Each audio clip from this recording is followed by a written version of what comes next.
এখন ডিম ভাজবো। সবাই রোদ্রের মধ্যে ডিম ভাজে, এখন 40 ডিগ্রি সবাই ডিম ভেজে দেখাচ্ছে, বাট এখন আমরা এখন ডিম ভাজে দেখাচ্ছি। আপা এই যে তেল ঢেলে দিচ্ছি, বাংলাদেশ সেনা তেল, এটা আমার রেশনের তেল। এত রোদ, এত পরিমাণে রোদ যে আমি খালি পায়ে আসছিলাম, বাট জুতা ছাড়া পা রাখা যায় না। সামনে আসুন আপা, একটু দেখেন ডিম কিভাবে ভাজতেছি। এখানে ঠিক আছে। এই যে আমার চুলামুনি, এই যে দেখেন, ওই যে ডিম, এই দেখেন সামনে দেখি আপা, একটু ক্যামেরার সামনে আসো, সামনে আসো। এই দেখেন কি একটা পরিস্থিতি, এই এত যে রোদের তাপ, তাপ, এই যে এত তাপ, রোদের তাপ, এই রোদের এই যে তাপে ডিম হচ্ছে। আমার বাবা এখানে আসছে সাথে।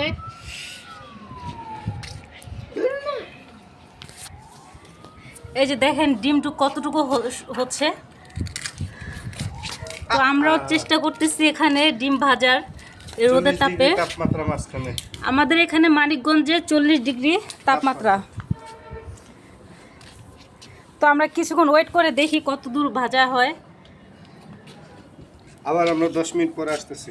দেখেন কতটুকু হয়েছে। তো ডিমটা যখন ভেজেছি তো ডিমটা তো খেতে হবে, তাই আমি একটু লবণ দিয়ে দিলাম।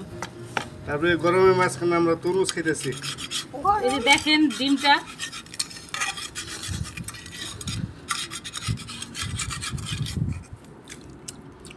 গরম, গরমের মধ্যে রোদের মধ্যে আমরা ডিম ভেজে খেতেছি। দেখেন রোদের তাপে এখন এই ডিমটা পুরোপুরি যখন হবে তখন আমরা না খাই, আমাদের বাবু হাফ বয়েল করে খাবে। কে কে খাবেন তরমুজ? গরমের মধ্যে চলে আসেন।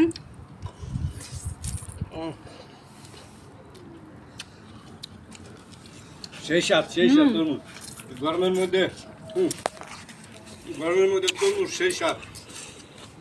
ডিম বাজতেছি, তরমুজ খেতেছি, আমরা ছাদে পিকনিক করতেছি। তো আমি তো ডিমটা হওয়ার পথে, তাহলে আমরাও 40 ডিগ্রি তাপমাত্রায় ডিম ভাজলাম।